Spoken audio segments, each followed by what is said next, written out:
Radio Terrazen, la web radio qui vous éveille à la vie en toute simplicité.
Bonsoir à toutes, bonsoir à tous. Nous revoici sur Radio Terrazen pour notre émission du premier mardi de chaque mois. Je suis Anne-Catherine Sabas et je vous retrouve pour notre cycle d'émissions consacré à la psychologie et qui s'appelle En route vers la paix. Voilà, un cycle d'émissions que nous avons commencé il y a quelques mois. Alors ce soir, c'est une émission un petit peu particulière puisque pour la première fois, je vais me retrouver seule avec vous, sans personne pour m'interviewer. Mais nous avons reçu des questions de quelques-uns des auditeurs qui vont nous donner un fil conducteur pour cette émission qui a pour thème aujourd'hui le pardon et la paix. Voilà, le pardon et la paix, deux notions qui sont très souvent très liées. Notre émission En route vers la paix, pour rappeler à tous ceux qui voudraient retrouver les podcasts sur le site de Radio Terrazen, nous avons déjà parlé de faire la paix avec son corps, faire la paix avec son passé, faire la paix avec ses ancêtres, faire la paix avec son travail. Nous aurons d'autres émissions dans la foulée. Mais ce soir, pour notre rentrée, nous avons voulu associer ces deux thèmes. Le pardon est un thème que j'ai déjà traité, sur lequel j'ai écrit. Alors pour ceux qui ne me connaissent pas, je suis Anne-Catherine Sabas, psychothérapeute à Fontenay-sous-Bois depuis 18 ans maintenant. J'ai créé à Fontenay un espace thérapeutique, en fait, qui est un cabinet où exercent plusieurs professionnels avec des techniques et des approches très différentes. Il y a d'ailleurs parmi ces professionnels que je salue, Isabelle Augmar, qui vous retrouve aussi régulièrement sur Radio Terrazen. Et nous travaillons tous de concert. Alors je suis aussi écrivain, auteur d'une vingtaine de livres, dont un livre donc, qui s'appelle Libérez-vous par le pardon, et qui est aux éditions Bussière. Alors pourquoi ce thème du pardon? Parce que il est intimement lié à la paix et à l'apaisement et à la réconciliation. Quand je parle de la paix, je parle évidemment de ce cheminement que nous pouvons faire vers l'autre, vers nous-mêmes, pour aller trouver un rapport à notre réalité qui sera plus facile, qui sera plus doux, dans un monde où la rapidité, où les conflits, où la compétition sont de mise. Il est important de ne pas perdre de vue que le premier rapport que nous avons, c'est celui que nous entretenons avec nous-mêmes. Alors évidemment, dans cette émission, nous allons parler du rapport avec l'autre, nous allons parler du rapport avec nous-mêmes. Je vous laisse découvrir tout ça petit à petit. Vous avez encore la possibilité de nous envoyer vos questions. Alors, pour envoyer les questions, deux solutions. Le site internet de Radio Terrazen, à l'intérieur duquel vous allez trouver un bouton « Posez votre question ». Vous cliquez dessus, vous posez la question. Et puis, il y a un mail, une adresse mail qui est émission RTZ, émission au singulier, RTZ comme Radio Terrazen, psychologie@outlook.fr. Voilà, je reçois les questions en live. Alors, nous en avons déjà quelques-unes, je ne sais pas si je pourrais en traiter d'autres. Mais bon, vous le saurez aussi pour les prochaines émissions, ça sera le même principe. Vous nous envoyez vos questions et nous essayons d'en traiter le maximum à l'antenne. Pour revenir brièvement à mon travail, vous pouvez aussi retrouver mes livres des anciennes émissions sur Radio Terrazen, mais aussi d'autres émissions en audio et en vidéo sur mon site internet www.anne-catherine-sabas.com. Voilà. Alors, revenons maintenant à cette histoire du pardon et la paix. Le pardon, c'est un thème qui intéresse beaucoup de gens, qui a intéressé la religion, qui intéresse les écrivains. Je vous parlerai tout à l'heure d'initiatives formidables qui existent de par le monde et qui peuvent contribuer en effet à apaiser les rapports que nous entretenons les uns avec les autres. Souvent, quand on parle pardon, on pense dans un premier temps religion. Le Christ a dit de pardonner. La plupart des maîtres spirituels et des enseignants nous parlent du pardon comme une voie presque indispensable et qui parfois nous amène à une espèce de contrainte. C'est comme s'il fallait pardonner. Et vous verrez d'ailleurs que ça revient beaucoup dans les questions là, que je vais traiter ce soir. Cette question, faut-il pardonner? Alors, moi j'ai choisi d'envisager le pardon comme un chemin. C'est ce dont je parle dans mon livre, Libérez-vous par le pardon. La réponse est contenue d'ailleurs dans la question, Libérez-vous par le pardon. Le pardon est une voie de libération de nos mémoires, de libération de notre passé, de libération parfois de certains liens qui sont ou destructeurs ou douloureux. Nous ne pouvons pas nous entendre avec tout le monde, nous aurons l'occasion de revenir là-dessus dans l'émission. Donc la question, faut-il pardonner? Je n'y répondrai jamais vraiment. Je crois que chacun doit essayer de trouver quel est l'intérêt qu'il peut trouver lui-même dans le pardon. Parce que, tous les maîtres nous l'ont dit, le pardon, ou l'absence de pardon plus exactement, nous empêche d'atteindre la paix. Alors nous empêche d'atteindre la paix avec l'autre, mais nous empêche surtout et en premier lieu d'atteindre la paix avec nous-mêmes. Parce que chaque fois que nous ressassons, chaque fois que nous vivons avec cette conscience des blessures qui nous ont été infligées, intentionnellement ou pas, nous reviendrons là-dessus aussi au long de cette émission, nous restons dans un schéma de conflit, dans une douleur, dans une difficulté que nous allons devoir traîner et qui finalement va nous empêcher de nous investir dans autre chose. C'est ce dont je parle dans mon livre, où je dis finalement que le pardon, c'est peut-être la solution la plus intelligente pour nous amener à la guérison. Les deux sont indissociables, parce qu'il ne peut pas y avoir de guérison s'il n'y a pas de paix, et vice-versa.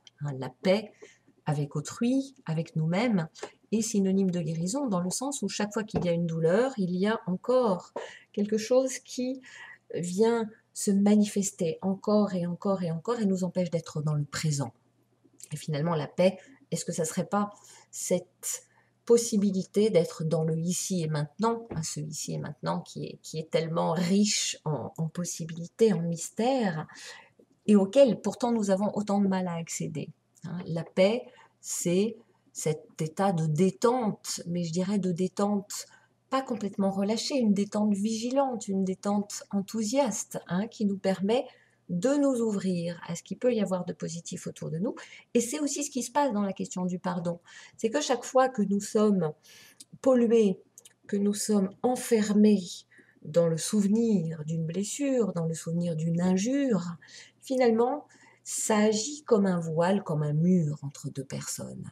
Et toutes les personnes qui œuvrent sur cette planète à la réconciliation, évidemment, pardon est indissociable de réconciliation, visent à essayer d'abattre tous ces murs qu'il peut y avoir entre les gens, qu'ils soient des personnes ou des groupes, ou des ethnies, ou des religions.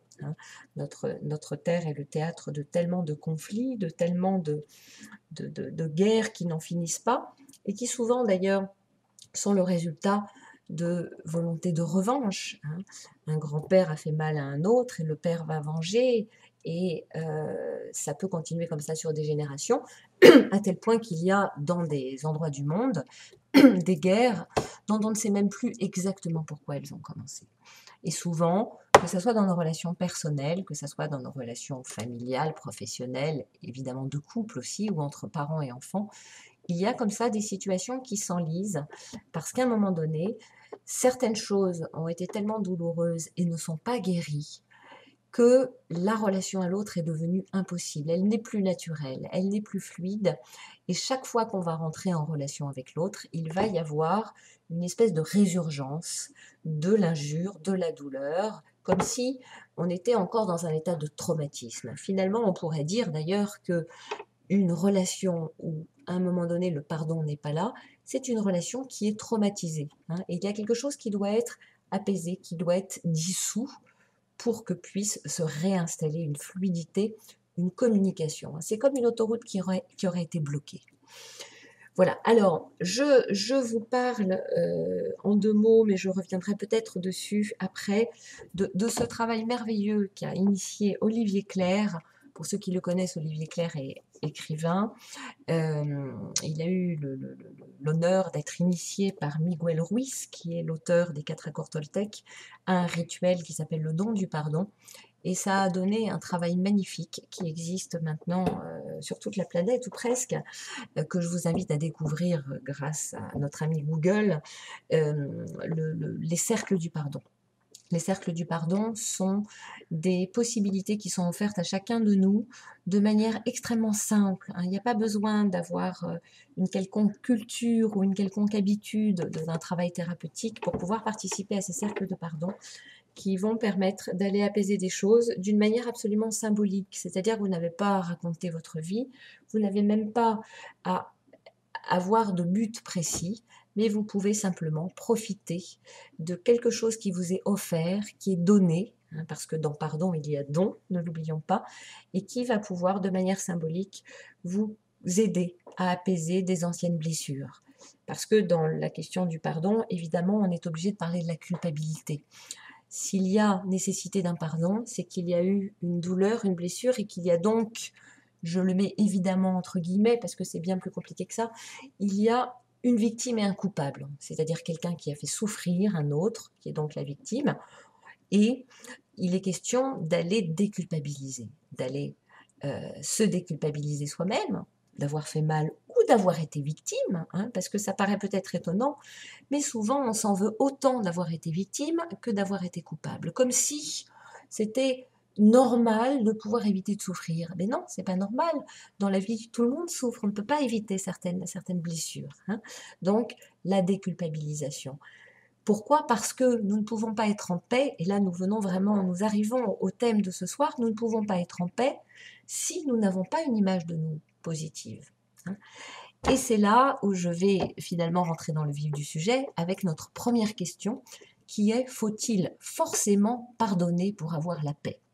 Alors cette question elle est formidable parce que il y a faut-il, je vous ai déjà dit quelques mots de ce que je pensais de ce faut-il, et puis il y a forcément, hein, comme si on devait se forcer à pardonner. Alors, je ne sais plus qui nous disait, je crois que c'est Jean-Paul II, le pape, qui nous disait que le pardon était un acte finalement qui n'était pas humain, qui était surhumain. Pourquoi? Parce que quand on souffre, c'est aussi la partie animale en nous qui souffre, et cette partie-là, elle a envie d'une chose, c'est de se protéger. Elle a envie de ne plus souffrir.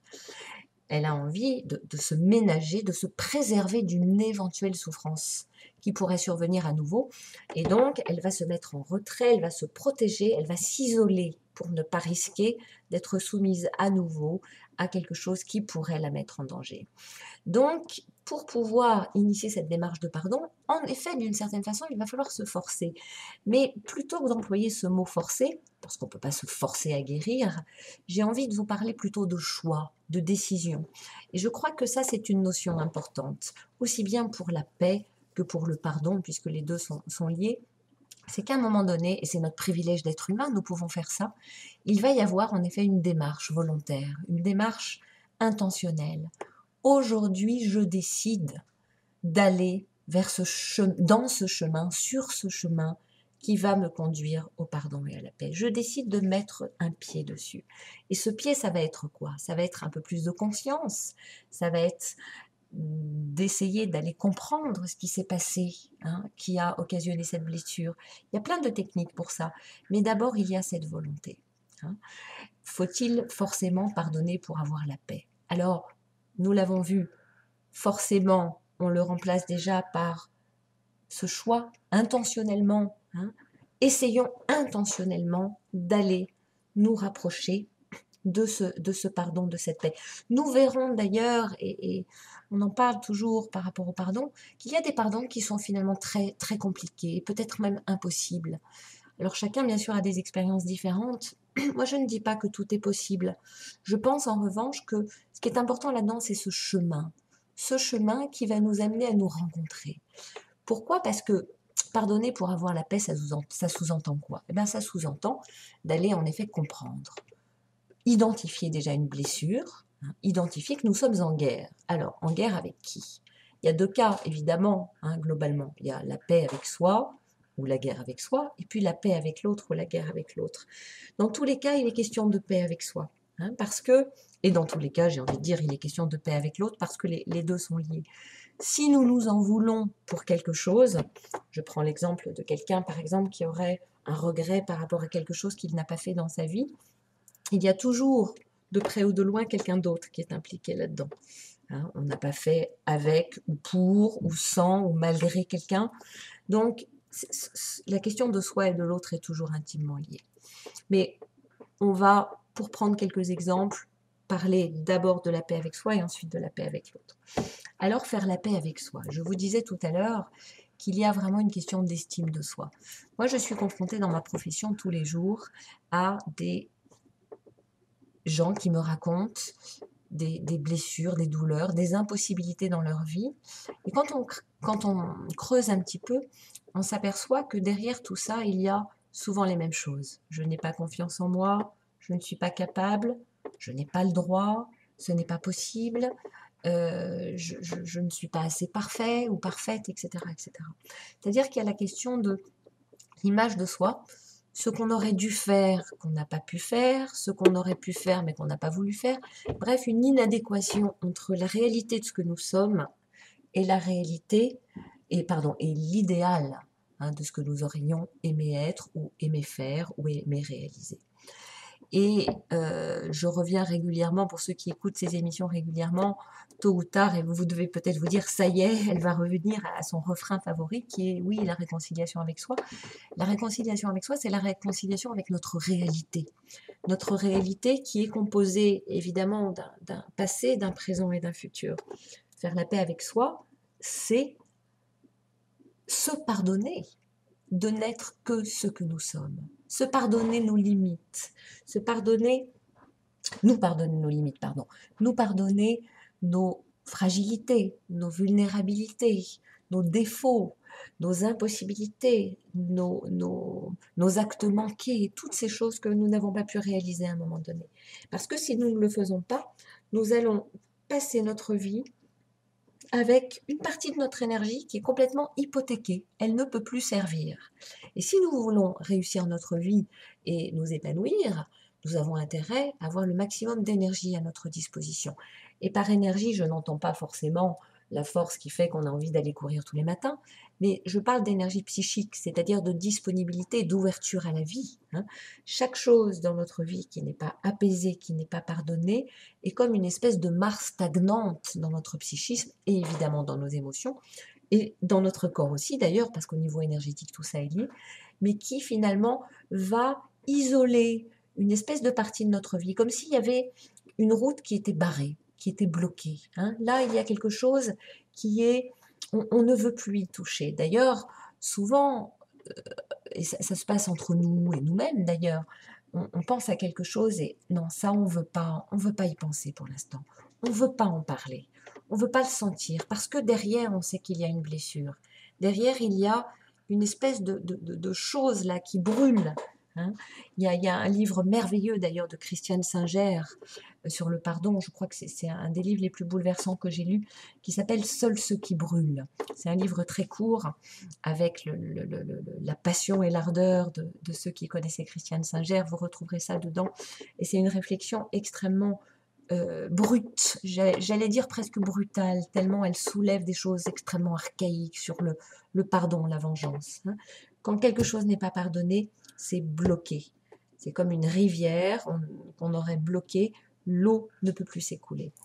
Alors oui, évidemment, si nous voulons nous redonner nos possibilités, notre pleine mesure, notre plein épanouissement, retrouver cette joie, cet enthousiasme, d'être ce que nous sommes simplement et de pouvoir accueillir ça, évidemment qu'il faut que nous nous pardonnions notre histoire, notre passé. Et ça, c'est le travail de toute une vie.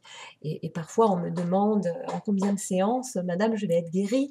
Alors maintenant, ça me fait sourire et j'ose sourire et dire aux gens, mais vous ne serez jamais guérie d'une part, mais vous serez en paix de plus en plus, mais c'est un travail de toute une vie. Parce que malheureusement, la vie, dans son intelligence et dans son imagination, nous envoie régulièrement des petites occasions de pardonner et de faire la paix avec nous-mêmes.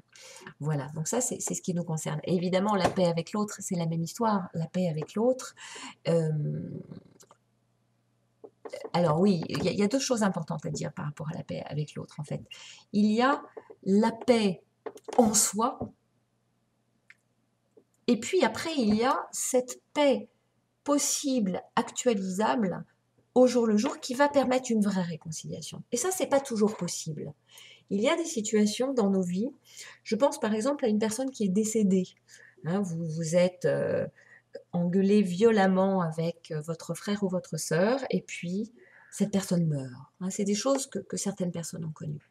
Et vous savez que il est trop tard. Vous ne pourrez pas aller lui dire excuse-moi, j'ai dit une parole de trop, je le regrette, je t'aime. C'est trop tard, la personne n'est plus là. Alors évidemment, on peut le dire quand même. Hein, ça, c'est aussi un travail que je propose souvent, c'est d'aller continuer à communiquer avec la personne pour pouvoir apaiser la relation. Et c'est possible. Mais la relation, même si elle est apaisée dans votre cœur, vous ne pourrez pas reprendre un vrai contact avec la personne. Et il y a comme ça des situations où nous faisons notre cheminement intérieur pour arriver à être en paix avec ce qui s'est passé, c'est-à-dire pouvoir accueillir sans juger, pouvoir se dire, eh bien oui, cette chose est arrivée, cette personne, elle m'a trahi, cette personne, elle m'a trompé, cette personne, elle m'a abandonné, elle m'a humilié, etc. Enfin, il y a plein de possibilités de souffrance dans une relation. Mais c'est arrivé, et finalement, je peux comprendre que la personne ne l'a pas fait intentionnellement, déjà, et puis je peux comprendre aussi qu'elle avait peut-être des raisons qui m'échappaient sur le moment. Mais voilà, je suis en paix avec cette histoire, je suis en paix avec cette expérience, avec cette histoire dans le sens des événements historiques, hein, c'est-à-dire le passé, la réalité du passé, ce qui a existé, cette réalité, ce qui est, ce qui a été. Voilà, j'ai accepté. Je ne suis plus en train de me dire non, c'est pas possible ou je vais changer ça. Non, ça s'est passé, ça a existé. Mais pourtant, j'ai pu dire à la personne que je lui avais pardonné, peut-être même que j'ai compris. Mais en fait, il y a quelque chose qui s'est vraiment cassé. Hein. Ou alors il y a une déception telle que après cette chose, la relation ne pourra plus jamais être comme avant. Et donc, je ne veux pas la poursuivre. Mais ça, c'est possible. Pourquoi devrait-on à tout prix continuer à nous entendre avec tout le monde? Mais c'est pas possible ça. Il y a des gens qui parfois vont quitter votre route parce que le chemin qu'elles ont à prendre maintenant ne correspond plus au vôtre. Hein. Mais pourtant, on peut avoir fait la paix. Et c'est très intéressant d'ailleurs, quand on revoit quelqu'un qu'on n'a pas vu depuis longtemps, il y a plein d'histoires comme ça. Quelqu'un avec qui vous avez eu une histoire d'amour il y a 20 ans, par exemple, ou qui a été votre ami à l'école, et puis vous vous retrouvez et vous vous souvenez qu'à oui, à l'époque, vous vous étiez disputé pour telle ou telle chose. Et évidemment, le temps est passé, le temps nous a fait mûrir, le temps nous a fait comprendre que ce qui à l'époque nous semblait insurmontable, finalement a été digéré. Mais nous n'avons plus envie de continuer un lien avec cette personne. Eh bien, c'est possible et on peut avoir la paix quand même. Hein. C'est-à-dire que on peut pardonner, on peut avoir la paix, mais on n'est pas obligé de continuer un lien avec cette personne. Et souvent, d'ailleurs, on s'aperçoit qu'il y a des liens qu'on maintient et qui sont des liens toxiques, qui sont des liens douloureux, parce qu'il n'y a pas eu de pardon ou parce que les personnalités sont devenues tellement différentes qu'il n'y a plus d'entente possible. Mais on a tellement peur de quitter ce lien, de le perdre, qu'on préfère rester dans la guerre, alors qu'il suffirait souvent de d'accepter, de laisser nos chemins s'éloigner. Moi, je connais quelqu'un que je salue au passage s'il m'écoute, qui dit que lui, il a réussi plusieurs choses dans sa vie, ses enfants et ses divorces. Bon, mais c'est formidable ça, il a réussi ses divorces, c'est-à-dire qu'il est en bon terme avec les personnes qu'il a aimées un jour. Et finalement, la question du pardon et de la paix nous renvoie aussi à ça, c'est que tout ce que nous avons fait un jour, ou tout ce que nous n'avons pas fait, c'est nous qui l'avons fait ou qui ne l'avons pas fait. C'est-à-dire que si nous décidons de ne pas nous pardonner ça, c'est comme si nous voulions renier ce que nous sommes ou ce que nous avons été. Et vivre ainsi, c'est très très compliqué, c'est très douloureux, hein, parce que quoi qu'il arrive dans nos liens et dans nos relations avec les autres, nous allons de toute façon vivre 24 heures sur 24 avec nous-mêmes. Donc oui, d'une certaine façon, pour répondre à cette question, je crois qu'il vaudrait mieux pardonner pour avoir la paix. Hein. Nous pardonner, et puis pouvoir accepter de laisser partir l'autre. Dans pardonner, il y a ça aussi. J'arrête de retenir l'autre, j'arrête de retenir cet idéal qui n'est pas conforme à la réalité, parce que je ne pourrais pas changer la réalité. Pardonner, c'est aussi ça, c'est sortir de nos illusions, c'est accepter que quelque chose est, même si ça ne nous convient pas. C'est-à-dire finalement accepter notre humilité, accepter notre condition fondamentale qui est que nous ne sommes pas plus forts que la vie et la mort. Nous sommes des êtres en chemin, faillibles, qui rencontrons des embûches, nous faisons de notre mieux. Mais c'est toujours très approximatif tout ça. Alors, ce qui est important, c'est l'intention avec laquelle nous avançons sur ce chemin. Alors, puisque je parle d'intention, je vais vous parler de notre deuxième question que nous avons reçue. Faut-il pardonner à quelqu'un qui a fait du mal intentionnellement? Alors, avant de traiter cette question, un petit rappel pour ceux qui nous prennent en route. Nous sommes sur Radio Terrazen pour notre émission mensuelle, le premier mardi de chaque mois consacrée à la psychologie, avec Anne-Catherine Sabas, moi-même. Et nous parlons, dans le cadre de notre cycle En route vers la paix, nous parlons aujourd'hui du pardon et de la paix. Voilà, vous pouvez envoyer vos questions sur Radio Terrazen, poser une question sur le site ou alors par mail émission rtz-psychologie@outlook.fr. En 2 mots pour ceux qui nous reprennent en route, je suis donc Anne-Catherine Sabas, psychothérapeute à Fontenay-sous-Bois. Vous pouvez me trouver sur internet www.anne-catherine-sabas.com où vous retrouverez les podcasts de toutes nos émissions, entre autres, et évidemment mes livres dont Libérez-vous par le pardon aux éditions Bussière. Alors, notre deuxième question, faut-il pardonner à quelqu'un qui a fait du mal intentionnellement? Alors, cette question présentée comme ça, moi j'aurais tendance à vous dire, et bien sûr que non, il ne faut pas. Hein. Nous avons en début d'émission parlé de cette question de falloir, hein, l'obligation de pardonner. Bien sûr que non, on n'a pas d'obligation de pardonner. Je crois que chacun voit ce qui est bon pour lui et si on y réfléchit un peu, on va s'apercevoir en effet que pardonner, c'est sortir de la haine, c'est sortir de la colère, c'est faire ce chemin de guérison. Je crois que c'est le Bouddha qui nous dit, non, c'est le Dalai Lama qui dit ça, je crois, être en colère et être en haine, c'est comme avoir un charbon ardent dans la main qu'on veut jeter sur quelqu'un d'autre, sauf qu'il nous brûle nous-mêmes. Parce que la haine et la colère, même si parfois elles sont justifiées, nous brûlent toujours au passage. Et la question que je pose souvent, moi, aux gens qui me demandent des éclaircissements, des informations, des aides concernant le pardon, c'est et vous là-dedans? Et vous là-dedans? Qu'est-ce que ça vous fait d'être en colère? De quoi vous avez envie? Est-ce que vous avez envie que votre vie soit libre? Ou est-ce que vous allez continuer à ressasser et finalement à vivre dans le passé? Parce que l'absence de pardon nous maintient dans le passé. Et ça, je crois que c'est une des notions clés. C'est que ne pas pardonner, c'est comme retenir cette blessure. C'est nous y accrocher, c'est vivre avec notre blessure, nous identifier à notre condition de victime. Et finalement, et c'est ça que je dis souvent, si quelque chose ou quelqu'un nous a fait mal, c'est déjà difficile. Et la plupart du temps, nous n'avons pas aimé ça, nous ne l'avons pas cherché, nous ne l'avons pas voulu. Si en plus, nous décidons de nous maintenir dans la colère, dans la haine, dans un statut de victime, c'est comme si nous donnions raison à l'agresseur. C'est comme si nous donnions raison à la souffrance, ce qui me fait penser à ce témoignage extrêmement bouleversant. Alors je n'ai plus son nom de famille en tête. Son prénom c'est Antoine, un monsieur qui a perdu sa femme assassinée lors de l'attentat du Bataclan, et qui dit dans un témoignage absolument bouleversant à ses agresseurs, à ceux qui ont volé l'amour de sa vie, qui lui ont pris sa vie, qui dit: vous n'aurez pas ma haine. Voilà. Et ça, je crois que c'est important. Alors je reviens à la question. Faut-il pardonner à quelqu'un qui a fait du mal intentionnellement? Ma première réponse a été non, bien sûr. Et je vais vous expliquer pourquoi. D'une part, nous l'avons dit, il ne faut pas pardonner. C'est pas une question de contrainte, d'obligation. Hein. Chacun fait ce qu'il peut et en son temps. Il y a des pardons qui prennent du temps. Il y a des pardons qui sont le résultat d'un cheminement qui peut prendre des années, voire des dizaines d'années. Mais là, la question est un peu différente. Faut-il pardonner à quelqu'un qui a fait du mal intentionnellement?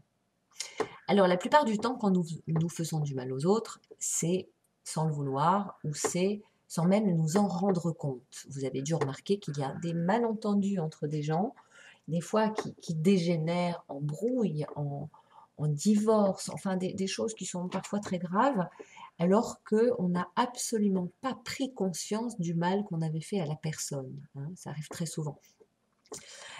Ce qui veut dire que c'est important de le répéter, il y a quand même beaucoup de gens sur notre planète qui sont bien intentionnés, même ceux qui font du mal, et nous en faisons partie parfois. À une époque où on parle beaucoup de pervers narcissiques, j'ai d'ailleurs moi-même écrit sur ce sujet, hein, Triompher des manipulateurs aux éditions Bussière, nous oublions parfois de nous souvenir que la plupart des gens sont bons à la base. Hein, et c'est important de ne pas l'oublier. Si nous faisons du mal, ce n'est pas souvent, enfin c'est souvent sans le vouloir. Alors là, il est question, dans cette question, de quelqu'un qui aurait fait du mal intentionnellement. Alors là, c'est très compliqué. Parce que quelqu'un qui a fait du mal intentionnellement, alors il y a des gens qui, à un moment donné, ont besoin de faire du mal. Souvent, c'est pour se soulager d'une blessure eux-mêmes. Moi, j'ai envie de traiter cette question sous l'angle de la redondance, ce qui d'ailleurs sous-entend la question de la récidive hein, au niveau de la loi. Quelqu'un qui a fait du mal intentionnellement, c'est donc quelqu'un qui savait qu'il allait faire du mal. On peut comprendre que souvent, on fait du mal sans le savoir, sans le vouloir, souvent. Hein. Et puis, ce qui est plus difficile à comprendre, c'est quand on le refasse. Alors, parlons des cas qui malheureusement, au niveau de la justice, sont très courants. Je ne vais pas rentrer dans des histoires de politique, évidemment, mais la question de la récidive. Hein. Il y a quelqu'un qui a fait du mal, il est puni pour ça, et pourtant il recommence. Alors ça, c'est embêtant. Et je crois que là encore, le pardon, c'est quelque chose de tellement personnel et tellement individuel qu'il va être difficile de répondre à la question. Moi, en revanche, je vais vous proposer une vision des choses un petit peu différente, qui est que dans la question du pardon, il y a la question de la guérison, il y a la question de la protection. C'est-à-dire que quand vous savez que votre chien mord, vous avez envie de vous protéger, n'est-ce pas? Il y a même des chiens qu'on a fait piquer pour ça. Quand vous savez que votre conjoint vous trompe, vous avez plusieurs solutions, c'est ou de l'accepter ou de le quitter.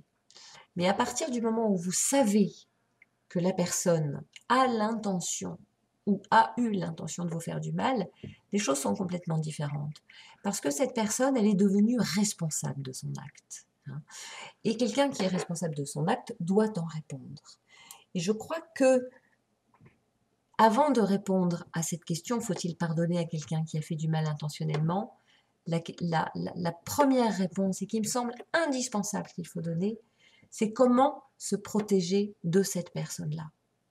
Parce que une personne qui est consciente,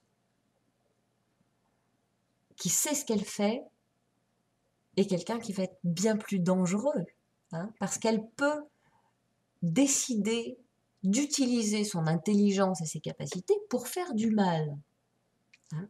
Donc il faut vraiment s'en protéger. Et je crois que ça c'est important parce que dans la notion de pardon, on a parfois tendance à penser que le pardon, c'est une espèce de bénédiction totale qui nous fait aimer tout le monde et tendre l'autre joue. Il n'est pas question de ça dans le pardon. Dans le pardon, il est question de paix intérieure et de retrouver une relation avec l'autre qui va nous permettre de ne pas nous maintenir dans un état de conflit. Mais ça ne veut pas dire de tout accepter. Et ça, c'est une chose importante. Pardon n'est pas synonyme de tout accepter de la part de l'autre. On peut accepter que cette chose a eu lieu. On peut accepter qu'on ait souffert, parce que de toute façon, nous n'avons pas le choix, ça a eu lieu. En revanche, nous avons la possibilité, dans nos relations avec les autres, de mettre des limites. Et c'est cette question des limites-là qui, finalement, me semble la plus importante. Quelqu'un qui a fait du mal intentionnellement, il faut lui mettre des limites, hein. Et je crois que dans nos relations avec les autres, nous devons nous souvenir que si quelque chose nous fait du mal, nous sommes responsables de nous-mêmes avant d'être responsables de l'autre. Nous sommes donc responsables de la manière dont nous nous traitons et dont nous laissons les autres nous traiter, hein. Et ça, c'est très important. Voilà. Le Bouddha nous disait « Attache-toi aux sages qui répriment tes fautes ». Alors ça, c'est très intéressant parce que le pardon, ça sous-entend quoi? Ça sous-entend qu'à un moment donné, nous reconnaissons qu'il y a eu quelque chose de douloureux, quelque chose de loupé. D'ailleurs, le sens du mot péché, je crois que c'est ça, hein, ça veut dire manquer le but. Quelque chose qui, je vais le dire vulgairement, il y a quelque chose là qui a merdé, qui a foiré, hein. On n'a pas fait, on aurait bien aimé que ça soit autrement, mais on n'a pas pu faire mieux, hein. Très important d'ailleurs, si on avait pu faire mieux, on l'aurait fait. Donc, voilà. Et comment allons-nous faire pour nous améliorer, pour nous protéger? Eh bien, nous allons essayer de nous améliorer. Nous allons essayer de comprendre comment faire pour faire mieux la prochaine fois. Et quand il s'agit de relations avec quelqu'un, pour pouvoir guérir une relation où il y a eu une douleur, il va évidemment falloir s'engager à faire mieux. C'est-à-dire que finalement, ce chemin de pardon, c'est un chemin qui nous amène, qui nous fait passer d'abord par le connais-toi toi-même, par l'ouverture de nos yeux, par la décision de sortir de l'illusion, et puis par ce chemin de travail sur soi, d'amélioration, hein, d'alchimie intérieure, de transmutation, pour pouvoir améliorer nos relations avec l'autre et nos relations avec nous-mêmes. Et quelqu'un donc qui aurait fait du mal intentionnellement, mais qui n'aurait pas du tout envie de changer quoi que ce soit, moi je vous dirais, faites attention, protégez-vous-en. C'est d'ailleurs quelque chose qui joue beaucoup d'ailleurs dans les procès, hein, vous avez dû remarquer, souvent les avocats disent « Monsieur, il vaut mieux que vous plaidiez coupable, hein, parce que si vous plaidez coupable, on comprendra que finalement vous êtes un être humain faillible et ça viendra déjà un petit peu réparer la victime. » Voilà. Alors, une troisième question que je vais attendre 5 minutes. Je vais vous reparler un petit peu des journées du pardon parce qu'en plus c'est très bientôt. Je vous ai parlé des cercles de pardon d'Olivier Clerc, mais il y a quelque chose aussi de très important qui s'appelle les journées du pardon, auxquelles j'ai donc participé l'année dernière et l'année précédente. Je n'y serai pas cette année, mais je vous encourage vraiment à aller voir sur Internet, vous tapez les journées du pardon et vous allez trouver des choses merveilleuses. Cet événement qui va avoir lieu donc dans 2 mois, hein, puisque c'est fin octobre, début novembre en France, dans le Jura ou dans le Doubs, est en fait un grand rassemblement de témoignages, d'intervenants qui ont des choses à nous transmettre qui sont phénoménales par rapport à leurs expériences sur le thème du pardon. Alors, je ne vais pas vous raconter ça maintenant parce que ce n'est pas le lieu, mais il est évident que le pardon et la paix, quand on écoute ces témoignages, sont indissociables. Vous trouverez sur le site des Journées du Pardon des conférences, la mienne, mais d'autres aussi, qui vous montreront à quel point la volonté de pardonner quelque chose peut aller permettre des réconciliations au niveau national, hein. Il y a des ethnies qui peuvent faire la paix. Il y a je dirais des religions, il y a des rituels collectifs qui peuvent aller guérir des cœurs et apaiser beaucoup de choses à partir du moment où on décide de se souvenir que la personne en face de nous qui nous a fait si mal est un être humain comme nous et qu'elle souffre aussi. Et ça, c'est très très important. Voilà, petite parenthèse sur les journées du pardon. Il doit y avoir encore de la place. Vous pouvez vous inscrire. C'est vraiment un des événements qui peut changer votre vie. J'en parle toujours avec beaucoup d'émotion parce qu'il y a vraiment beaucoup de guérison, beaucoup d'amour qui circule. Et chacun, évidemment, prend ce qu'il a besoin de prendre et ce qu'il a envie de prendre. Ce qui nous amène à cette troisième et dernière question que je vais traiter ce soir avec vous. Comment se pardonner soi-même? Alors, ça, c'est une question qui revient beaucoup. Comment se pardonner soi-même? Souvent, d'ailleurs, elle débouche sur une question encore plus simple qui est comment s'aimer? Mais on me demande, mais Anne-Catherine, comment on fait pour s'aimer? C'est comme s'il fallait un mode d'emploi. Hein. Petit 1, vous allez faire ça. Petit 2, vous allez faire ça. Petit 3, vous allez faire ça. Vous le faites pendant 21 jours, tous les matins à jeun. Et puis après, vous allez voir, tout va s'arranger parce que vous vous aimerez. Alors évidemment, je plaisante. Il n'est pas du tout question de ça. Comment se pardonner soi-même? Comment s'aimer? Alors en fait, j'ai déjà pratiquement répondu à cette question en début d'émission. Il s'agit d'un choix. Et c'est un choix extrêmement courageux finalement. Parce que choisir de s'aimer, choisir de se pardonner, c'est choisir d'accepter notre réalité, c'est choisir de faire la paix avec la vie, faire la paix avec la mort, faire la paix avec la réalité. C'est choisir de finalement réintégrer notre place d'être humain, qui a tellement de pouvoir quand il sait l'utiliser et quand il arrête de se battre contre des moulins à vent. Si nous décidons d'être en guerre contre nous, c'est comme si nous nous battions contre des moulins à vent. Parce que ça ne nous amènera à rien, ça ne va que nous faire perdre notre temps et notre énergie. Et pendant ce temps-là, tout ce que nous aurions pu faire de merveilleux pour nous-mêmes, pour les autres, pour les gens que nous aimons, ben tout ça, nous n'aurons pas le temps de le faire. Et quand nous arriverons à la fin de notre vie, nous nous dirons, mais quel dommage, je suis passée à côté de l'essentiel. Alors comment se pardonner soi-même? Ben, c'est très simple, décidez-le. Voilà. Décidez qu'à un moment donné, c'en est fini de cette guerre, c'en est fini de cette tyrannie, c'en est fini de cette volonté de toujours plus, toujours mieux, toujours autrement, toujours différemment. Pardonnons-nous tout ce que nous avons fait, tout ce que nous n'avons pas fait. Pardonnons-nous d'être ce que nous sommes. C'est finalement quoi? C'est finalement acceptons-nous, accueillons-nous.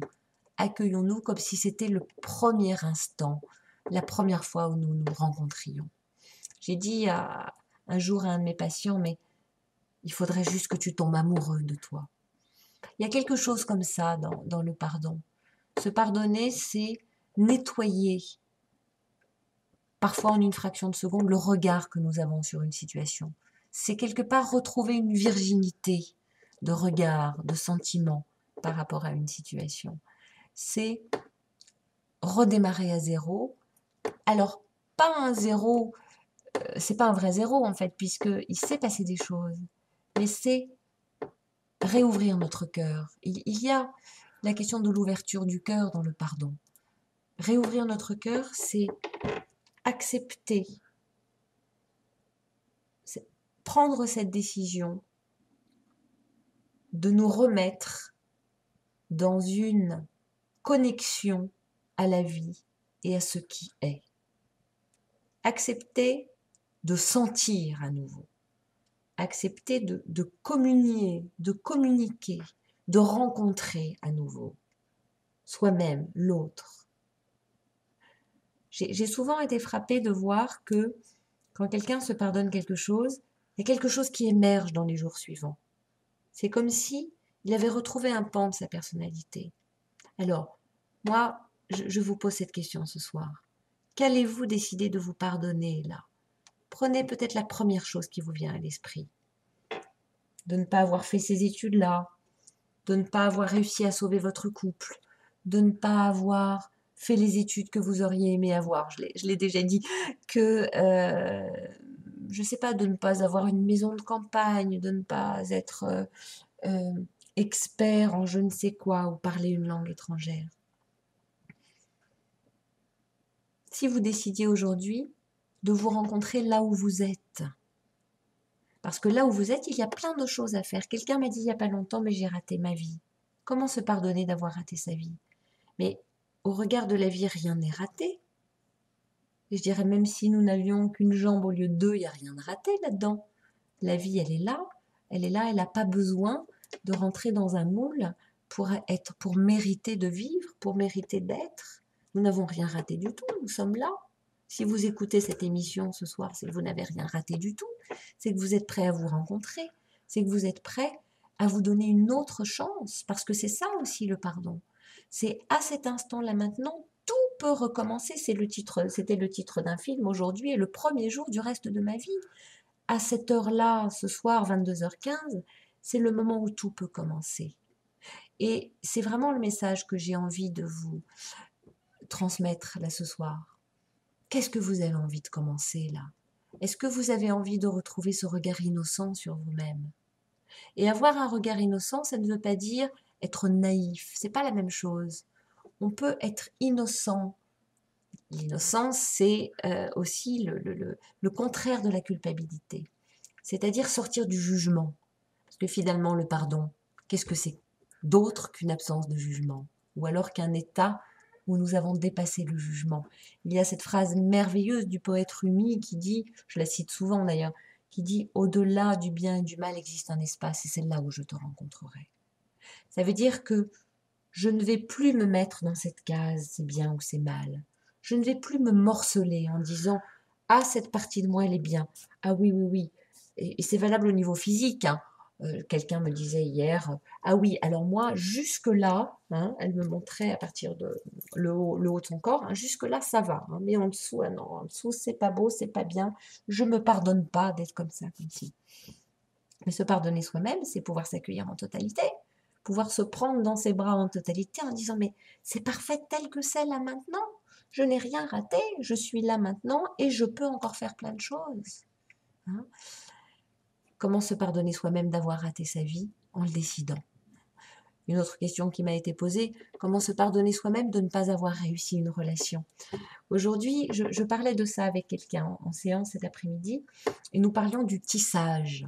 Je ne sais pas si vous avez déjà vu un métier à tisser, mais un métier à tisser, il y a des fils qui vont dans un sens. C'est comme les diagrammes qu'on faisait à l'école avec l'abscisse et l'ordonnée. Il y a des traits verticaux et des traits horizontaux. Et c'est la rencontre des deux qui fait que quelque chose va se tisser. Si vous avez des fils qui partent toujours dans le même sens, eh ben vous aurez une ligne de fil, mais vous n'aurez pas un tapis, vous n'aurez pas un vêtement. Pour que ça puisse se tisser, il faut qu'il y ait deux mouvements qui se rencontrent et qui à un moment donné se croisent et s'entrelacent. Et une relation, c'est ça. Hein, et il y a souvent des relations où il y a une personne qui tisse et l'autre qui ne tisse pas. Alors, on a tous vécu ça, donc je vous laisse imaginer la suite. Et ben, il se passe qu'à un moment donné, la personne qui tisse en a marre de tisser toute seule, et elle a bien raison, et elle arrête. Et là, souvent, l'autre ne comprend pas, se dit « Ah ben mince, l'autre n'est plus là. » Mais oui, on ne peut pas s'en vouloir de ne pas avoir réussi une relation. On ne réussit pas une relation tout seul. Hein. Une relation, par définition, c'est quelque chose qui se passe à plusieurs. Et si une des deux personnes ne fait pas ce qu'il faut, ça ne marchera pas. En revanche, ne pas avoir réussi la relation avec soi-même, là encore, si vous décidiez maintenant, aujourd'hui, d'aller réussir la relation à vous-même. Moi, je propose souvent ça à mes patients et je vous le propose ce soir. Et moi, je me le propose plusieurs fois par jour d'ailleurs. De quoi j'aurais besoin de là maintenant pour être dans la meilleure relation possible avec moi-même? C'est intéressant cette question de tomber amoureux de soi. Parce que quand on est amoureux de quelqu'un, on a envie de lui faire du bien, on a envie d'entendre ses besoins, on a envie de les satisfaire, on a envie de se faire aimer de l'autre et on a envie que la personne soit heureuse tout simplement. Est-ce que vous avez envie d'être heureux? Est-ce que vous avez envie de vous rendre heureux? Alors demandez-vous à vous-même, c'est très simple. Qu'est-ce que je pourrais faire pour réussir ma relation avec moi-même? Ben, ça peut être de se coucher un peu plus tôt demain soir, hein, pour être moins fatigué. Ça peut être de décider enfin de s'inscrire à des cours de dessin. Ça fait tellement de temps qu'on en a envie. Ça peut être aussi décider de mettre fin à une relation. Voilà. Se pardonner, ça sous-entend qu'autre chose va être possible. C'est un état des lieux qui nous amène au pardon. Un état des lieux qui nous dit « Ah, là, il y a quelque chose qui ne va pas, qui fait souffrir. Il faut qu'on change ça. » Alors, demandons-nous, en quoi faut-il changer? Il y a toujours une action derrière, il y a toujours une décision et un mouvement nouveau. Et c'est ça qui est important. Le pardon nous permet de réouvrir une porte vers autre chose. Si nous continuons à nous accuser ou à accuser l'autre, nous sommes toujours en prison. Il peut y avoir des moments de prison, il peut y avoir des moments où il y a besoin de rétablir une situation ou d'obtenir une justice. Mais une fois que ça s'est fait, la vie se réouvre, les possibilités se réouvrent. Et c'est de ça dont il est question. Nous n'avons peut-être pas eu la vie que nous aurions aimé avoir, mais aujourd'hui, nous pouvons décider que nous allons mettre tout en œuvre pour une relation plus paisible avec nous-mêmes et avec les autres.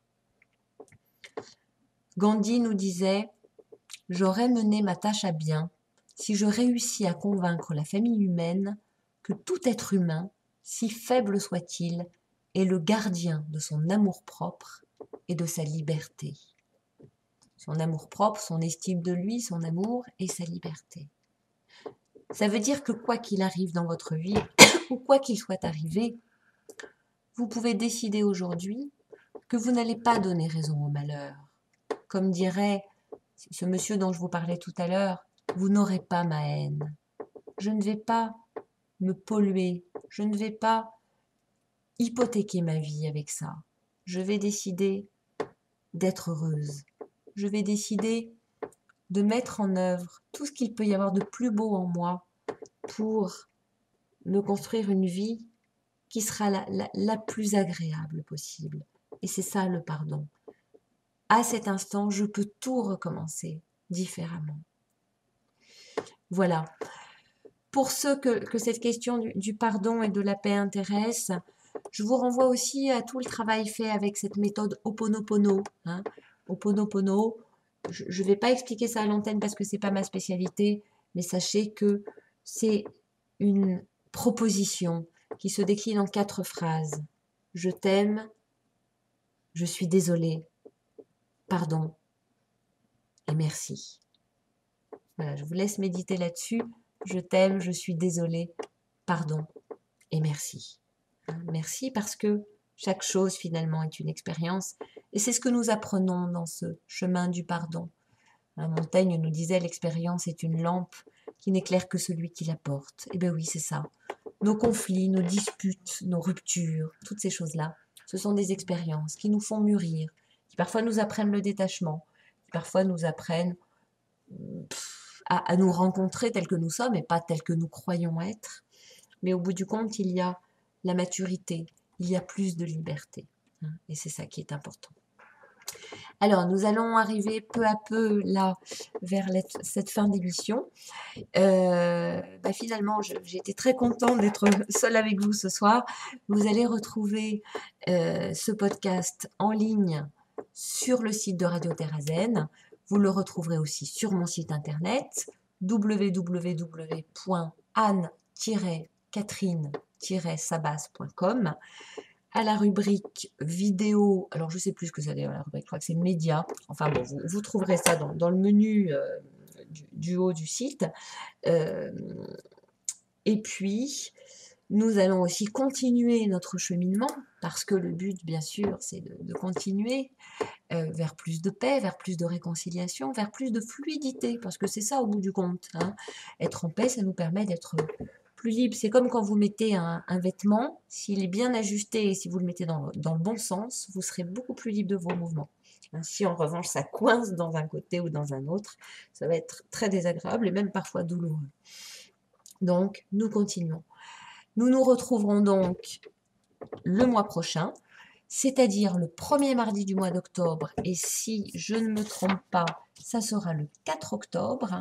Et là, je vous parlerai d'un thème qui m'intéresse particulièrement, qui est celui de faire la paix avec nos douleurs, faire la paix avec nos souffrances, faire la paix avec tout ce que nous portons bien sûr de notre passé. Ça, nous en parlons régulièrement, nos traumatismes, comment les apaiser, comment guérir, mais surtout nos douleurs présentes, hein, parce que nous pensons souvent que la paix, ça serait une espèce de pirouette intellectuelle ou parfois même spirituelle qui nous permettrait de faire comme si de rien n'était. Je souffre, mais je ne le sens pas. Quelque chose qui serait plutôt de l'ordre du clivage. Alors ça, j'en ai parlé aussi dans mon livre « Le pouvoir d'être heureux ». Faire la paix, ça n'a rien à voir avec le clivage, ça n'a rien à voir avec le déni, ça n'a rien à voir avec la coupure par rapport à la réalité. C'est plutôt un cheminement qui nécessite de la conscience, de la présence et une vraie capacité de courage, finalement, pour pouvoir voir les choses telles qu'elles sont. Et quand il s'agit de nos douleurs, il s'agit bien sûr de les sentir. Parce que si nous ne faisons pas la paix avec nos douleurs, qu'elles soient physiques ou émotionnelles, que va-t-il se passer? Eh bien, nous n'allons pas pouvoir les guérir et souvent elles vont s'aggraver. Alors ça, c'est valable par exemple dans des relations. Hein, si on n'écoute pas la douleur de l'autre, à un moment donné, l'autre va nous quitter. Ou quand il s'agit de nous-mêmes, si nous n'écoutons pas une douleur physique, elle va s'aggraver et parfois nous conduire à des extrémités au niveau de notre santé. Donc faire la paix avec nos douleurs, c'est pouvoir accepter d'aller sentir. Alors ça, je vous en parlerai avec beaucoup de plaisir parce que la connexion à son corps et son ressenti, c'est vraiment quelque chose qui est très important dans les voies chamaniques auxquelles je m'intéresse depuis longtemps. Donc je vous donne rendez-vous pour cette émission Faire la paix avec nos douleurs le mardi 4 octobre à 21h30.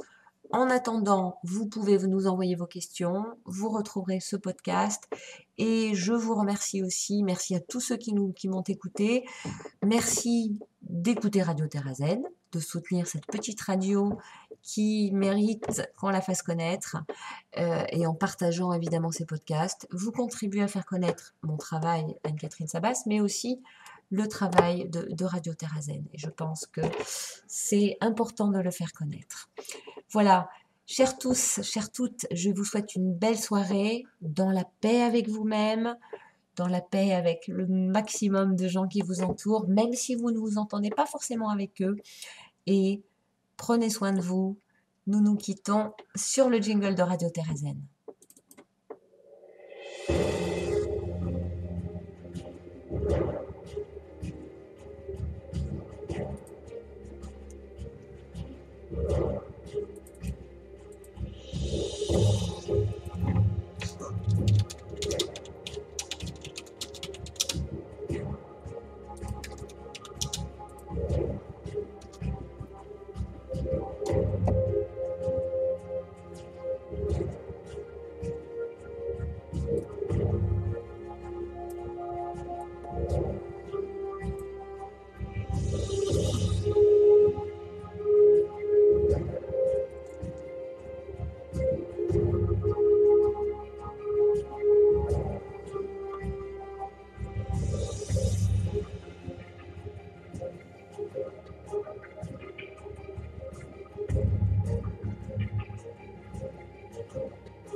Retrouvez prochainement cette émission en podcast sur www.radioterrazen.net.